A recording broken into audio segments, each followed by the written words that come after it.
you deserve to be happy? Genuinely, every single person watching this, go look in the mirror after this stream, go into the bathroom, look in the mirror. Do you deserve to be happy? Look yourself in the eye. The answer is probably fucking not. You don't deserve it. When you're hungry, it's your body telling you need to eat some food. That's fine. You react to that. When you're depressed, your body's telling you need to change your life. And if you're feeling that for long periods of time and then not changing your life, well, you don't deserve to be happy. You don't deserve it. Everything in life that is valuable must be earned. Peace of mind must be earned. Happiness must be earned. I'm happy because I earn it. I get to be top G. Of course, I'm fucking happy. I'm me. When I look at the lives of people who tell me they're depressed, I look at them and think, you know what? If I was you, I'd be fucking depressed. Facts. If I was you, I'd be depressed. So of course you're depressed because your life is shit. But whose fault is that? That you have to take some personal responsibility for it. And what they'll do is they'll try and outsource it. Well, I had a bad start, or this happened to me, that happened to me. World ain't fair. Suck it up, buttercup. Shit happens to everybody. I could sit here and be an unsuccessful piece of shit, and I got 10 stories to tell you why I have excuses to do exactly that. And here I am, top G. So that's life. That's life. You have to get shit done. Life's depressing as a man. We talk about depression all the time, and we don't talk about things being depressing. They're different things. I don't believe in depression. I do believe in depressing. The idea of clinical depression as a disease, I reject absolutely, and I do not believe in. I believe that certain things can happen that will make you feel depressed. And I believe that it's an evolutionary instinct humans have to warn them that there's something they're unhappy about in their life. If I went to jail now for the rest of my life, I'd be depressed. I've not caught a disease. I've not caught depression. I'm just in a shit situation that's depressing me. A lot of people say to me, oh yeah, I'm depressed and I'm fat and I can't get a girlfriend. No, sorry. A lot of people say to me, I can't get a girlfriend because I'm depressed. I say, no, you're depressed because you can't get a girlfriend. They're different things, right? A lot of people are pretending depression is why their life is shit, when in reality, their life is shit, which is why they're depressed. The world is hyper competitive. If you're gonna be a man who's gonna sit and say, I'm just sad, you are always gonna lose in competition to men like me. And there has to be losers for there to be winners. I am tired of sympathy. Sympathy doesn't work for anybody. I'm not going to sit here and be sympathetic for people who say they're too sad to try hard and be their best. Guess what? Perhaps I was sad every time I did exactly what I was supposed to do and trained anyway. Perhaps I was afraid when I fought anyway. Perhaps I was tired when I worked anyway. This is how you get ahead in life. I don't have a fucking ounce of sympathy for these people who sit here and say, well, I feel this way, so I can't. Then don't do it. Stay down there. The winners are at the top, and the winners at the top don't give a shit about how they feel. We wake up and we perform regardless of how we feel day after day. So if I'm going to ignore my own feelings, I'm certainly not going to take into consideration anybody else's. Why am I going to ignore how I feel and make sure I'm constantly performing regardless, flawlessly, and then sit and go, oh, but he doesn't feel good, so he's allowed to fuck up. No, you are not. You're not allowed to fuck up to your ancestors or to God or to yourself. You have to perform. This is what being a man is about. The baseline of masculinity is doing things you don't feel like doing. I want everybody who's watching this video to understand that if you are not extremely successful, all of your parents, your grandparents, your aunts, your uncles, everyone you love and care about will be forgotten in time. Nobody will give a shit about who you are, and by extension, the people who sacrificed their lives for you to exist will fade to obscurity. We can sit here right now and talk about Genghis Khan, and we will talk about his parents because he's such an exceptional person. Where did he come from? I understood that one day everybody I love is going to die. If I wanted to be remembered and respected, I had to do such amazing things that they talk about my origin story. My father was an amazing man, but he is primarily spoken about today because of me. If I was normal, he would have been forgotten to time. Do you love the people who have raised you? Do you love yourself? Do you have enough self-confidence and enough self-respect to want your last name to mean something? When people say the last name Tate, that means something. If you're gonna go up, if you're gonna join a competition, doesn't matter what it is, an arm wrestle, fucking bungee jumping, anything, and they said you're competing against Tate, the second you hear that name, you're nervous. I have made my name valuable. I've been instilled with this duty to perform because I understand if I don't, everybody I have ever loved is going to fade into obscurity, and I am going to fade into obscurity, lost into the passage of time. You must decide. Do you want to matter? Do you want your bloodline to matter? Do you want your son to be raised in a family name that he is proud of? Or do you want to be a fucking nobody? I struggle to sleep at night.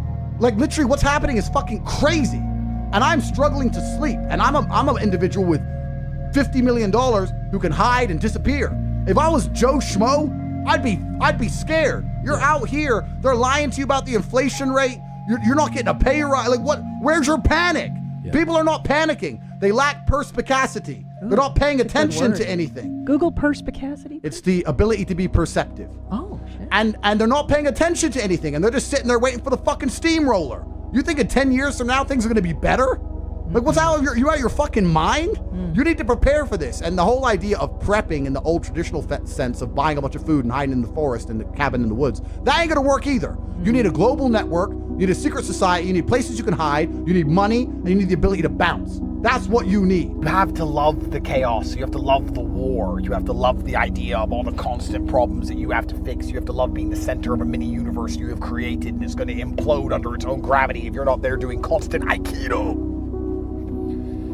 That's how kings have always felt.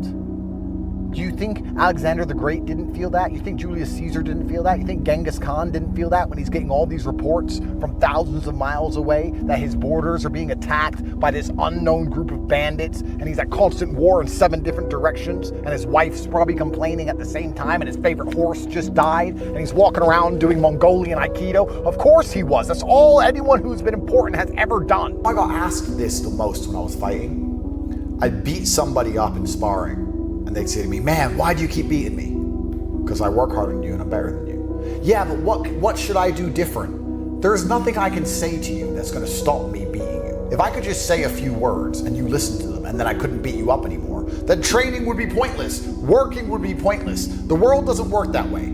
I beat you up because I am better than you and I am better than you because I worked harder than you. There's no shortcuts in life. I don't know why everyone's obsessed with shortcuts. It's this new generation of fucking losers. Success comes from working absolutely every single day. It's exactly the same with anything in life. Doesn't matter if you want to be strong in the gym, doesn't matter if you want to be an amazing fighter, good at guitar, or if you want to be successful inside of the real world. You are only going to be successful if you turn up and you work every single day. Happiness is the #1 thing that must be earned. And I'll tell you that my happiness is based on very real world achievements. I couldn't be happy if I was broke. I couldn't be happy if I was obese. I couldn't be happy if I was lonely. I couldn't be happy if I wasn't respected. I couldn't be happy if I couldn't whoop a dude's ass. I couldn't be happy in those scenarios, so I made sure none of them scenarios came true. I have earned my happiness via hard work. It's the top of a mountain which I have climbed. I deserve it. I deserve to go to sleep with a smile on my fucking face and wake up between 2 bitches. That's what I fucking deserve. And every single guy who hasn't got it probably doesn't deserve it. The universe is very giving and very fair. People seem to think that the world is unfair, and those are all the same people who tell themselves they're unlucky. I actually believe the opposite. I believe the universe is a very giving place. I believe God is a very giving being, and that thing, the world all in all generally balances out and is pretty fair. If you're the kind of person who deserves a good life and works their ass off and genuinely wants it and tries very hard, guess what you get 99% of the time? A good life. And if you're the kind of person who doesn't really deserve it, slacks 3 days a week, a little bit lazy, snakes his friends, talks behind people's back, blah, blah, blah, guess what? Your life ain't all that good. The thing that makes a good man a man is that he does what he doesn't want to do. He doesn't want to work and he works anyway. He doesn't want to go to war and he fights anyway. He doesn't want to get up, he gets up anyway. That's the whole point of it. We didn't want to die in the Titanic. Guess what happened? We died in the Titanic. You can't sit there as a man and say you don't feel like it. You're not allowed to not feel like it. You're supposed to do it anyway, regardless. Yeah. So when a man sits there and says, oh, but you don't understand, I'm struggling with motivation. If you are struggling with the motivation to be a winner, then stay a fucking loser. No problem. Stay a loser. Don't care. Because in my circle, there's no losers around me. Your energy is disgusting. I find it revolting. I don't like weakness around me, even near me. Even people coming up saying hello to me. If you're depressed, don't even shake my hand. I do not have time for losers on any regard. Winners only. This idea that we propagate that it's a disease you catch and there's nothing you can do about it and it strikes out of nowhere and it's just going to ruin your life. I don't believe that. I completely don't believe that. I believe that the #1 cure for depression for 99% of people on the earth is $10 million. You find me someone depressed in the fucking ghetto in Glasgow and let's give him a ton of money and watch his fucking face light up.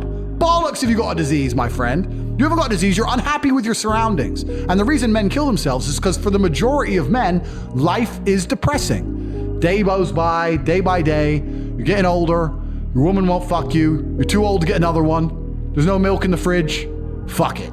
This is shit. My life's shit. I'm depressed. Well, duh. I'd be depressed too. That's not a disease. That's a shitty life. I can't help quitters. Nobody can help a quitter. God can't help a quitter. God could give you a plan and said you can have everything you've ever desired if you follow this plan. If you quit halfway through the plan, you're not going to have what you desired. God himself cannot turn a quitter into a somebody. And I am certainly not as powerful as God. So nobody can do it if you are a quitter. If you don't work and you quit, you are going to fail. If you do exactly what we tell you to do, and you work hard and you actually try, you're going to be successful. So the question is, do you want it or not?